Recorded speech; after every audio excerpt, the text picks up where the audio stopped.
Hello guys, welcome back to my YouTube channel. साथियों, आज हम आपको एक्सप्लोर कराएंगे बिहार प्रदेश के पवेलियन को, जो कि यहाँ प्रगति मैदान नई दिल्ली में 2024 के अंतर्राष्ट्रीय व्यापार मेले में लगा है।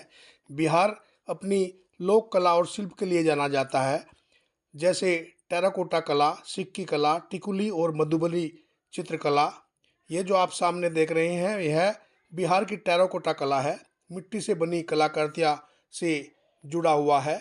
इसके बारे में हम आपको विस्तार से आगे डिटेल बताएंगे। अब जो हम आपको सामने दिखाने ले जा रहे हैं, यह बिहार की सिक्की कला, घास से बनी कलाकृतियों को बनाने की एक पारंपरिक कला है। ये जो आप देख रहे हैं, वह श्रीमती सुधीरा देवी हैं, जो राष्ट्रपति पुरस्कार से सम्मानित हैं तथा सिक्की कलाकृतियां बना रही हैं। सिक्की कला बिहार और उत्तर प्रदेश के अलावा नेपाल के तराई क्षेत्र में भी पाई जाती है। ये जो सज्जन आपको सिक्की कला से कुछ बनाते दिखाई दे रहे हैं, उनका नाम श्री चंद कुमार ठाकुर है, जो राज्य पुरस्कार से सम्मानित है। सिक्की कला की कुछ बातें आपको आप बताना चाहेंगे। सिक्की घास से कलाकृतियां बनाने से पहले उसे कई प्रोसेस से गुजरना पड़ता है। सिक्की घास जून तथा जुलाई के महीने में तालाब के किनारे उगता है। सिक्की कला से बनी चीज़ों का इस्तेमाल शुभ कामों में किया जाता है। सिक्की कला से बनी कलाकृतियां 200 साल तक भी खराब नहीं होती, क्योंकि इसमें फंगस नहीं लगता।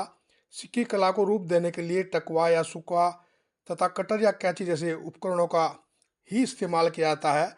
वर्ष 2007 में इसे जियो टैग मिला था।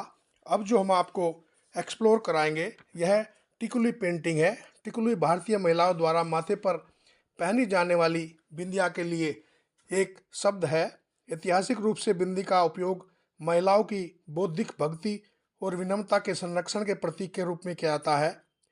कलाकार और पद्मश्री से सम्मानित श्री अशोक कुमार विश्वास की लगन ने न केवल 800 साल पुरानी मौर्य शासन की टिकुली कला को पुनर्जीवित किया, बल्कि इसे हजारों महिलाओं के लिए आय का जरिया भी बनाया।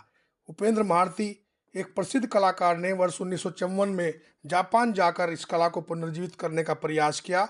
उनकी मृत्यु के बाद वर्ष 1981 में कलाकार अशोक कुमार विश्वास ने इस परियोजना को आगे बढ़ाया। वर्ष 1982 में इस कलाकृति को फिर से लोकप्रियता मिली, जब तत्कालीन प्रधानमंत्री श्रीमती इंदिरा गांधी ने एशियाड 82 प्रतियोगिता में भाग लेने वाले 5000 एथलीटों में से प्रत्येक को उपहार के रूप में टिकुली कलाकृतियां भेंट की।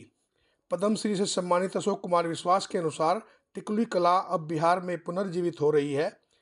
बिहार में ऐतिहासिक प्रमाण है कि टिकुली मौर्य काल में महिलाओं द्वारा इस्तेमाल की जाने वाली सजावट का एक स्वरूप था। अब जो हम आपको एक्सप्लोर करा रहे हैं, वह टेराकोटा पेंटिंग है। टेराकोटा शिल्प बिहार का सबसे प्राचीन एवं सर्वाधिक उपयोगी शिल्पों में से एक है। 15वीं शताब्दी ईसा पूर्व में बिहार में मिट्टी के बर्तनों एवं मूर्तियों का निर्माण शुरू हो चुका था। बिहार के चिरांद, जो चौसा और ताराडी से प्राप्त मानव तथा पशु टेराकोटा की कलाकृतियाँ उस काल के उदाहरण हैं। टेराकोटा की कलाकृतियाँ पूरी तरह से हस्तनिर्मित होती हैं।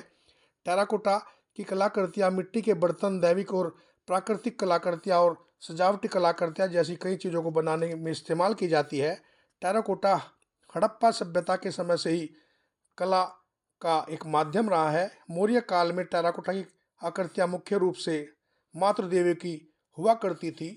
अब जो हम आपको सामने एक्सप्लोर करा रहे हैं, यह मधुबनी चित्रकला है, जिसे मिथिला चित्रकला भी कहते हैं। बिहार के मिथिला क्षेत्र की यह एक प्रमुख कला परंपरा है।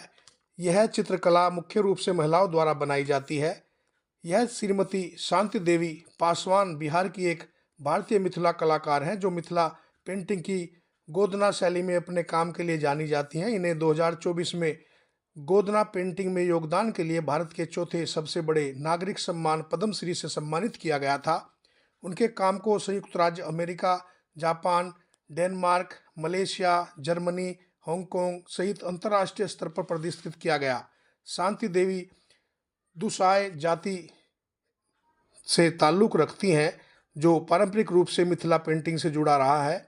शांति देवी ने गोदना पेंटिंग को, जिसकी उत्पत्ति टैटू बनाने की प्रथा से हुई थी, मिथिला कला के एक उल्लेखनीय रूप में रूपांतरित किया है।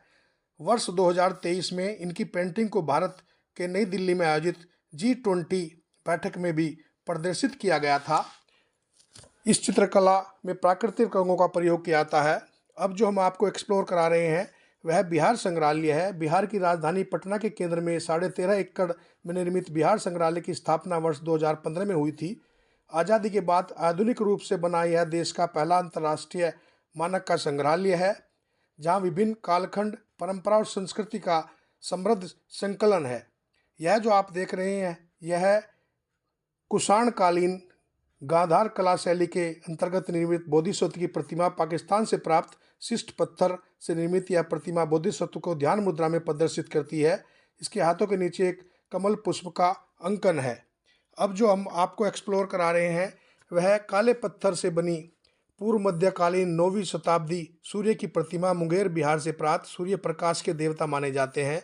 वह वैदिक सौर देवताओं में से एक है। पुराणों में सूर्य को ऋषि कश्यप और अदिति के पुत्र आदित्य के रूप में संदर्भित किया गया है। प्रतिमा दोनों हाथ ऊपर और उन्हें उठे कमल पुष्प का डंठल लिए हुए दिखाया गया है। यह जो आप देख रहे हैं यह बुद्ध की सबसे आम और लोकप्रिय मुद्रा है। इसमें बुद्ध को धरती को छूते हुए दिखाया गया है। ऐसी मान्यता है कि भूमि स्पर्श मुद्रा राक्षस राजा मार के प्रलोभन पर बुद्ध की जीत की याद दिलाता है। यह प्रतिमा 11वीं शताब्दी ईस्वी तथा विष्णुपुर गया बिहार से प्राप्त है। अब जो हम आपको एक्सप्लोर करा रहे हैं वह 12वीं शताब्दी ईस्वी की सारण बिहार से प्राप्त दशावतार विष्णु की उत्कृष्ट प्रतिमा है, जो कालीन मूर्ति कला का एक सर्वोत्तम उदाहरण है। विष्णु भगवान के ऊपरी बाएं हाथ में चक्र, निचले हाथ में शंख, ऊपरी दाएं हाथ में गदा और निचले हाथ में गरुड़ मुद्रा है। विष्णु भगवान के दोनों ओर घुटने टेके हुए पुरुष बैठे हैं। यह जो आप सामने देख रहे हैं यह प्रतिमा मैत्रेय भविष्य में होने वाले बुद्ध की है, जो 10वीं शताब्दी ईस्वी तथा विष्णुपुर गया बिहार से प्राप्त है। मैत्रेय नाम संस्कृत शब्द मैत्री से दोस्ती से लिया गया है। अभी भी तुषिना और स्वर्ग में यह बोधिसत्व के रूप में अपना समय व्यतीत कर रहे हैं। अब जो आप देख रहे हैं यह प्रतिमा 8वीं शताब्दी ईस्वी से संबंधित रत्नगिरी उड़ीसा से प्राप्त बौद्ध धर्म से संबंधित देवी खदिर बनी तारा की है, जो दोहरे कमलासन पर विराजमान है।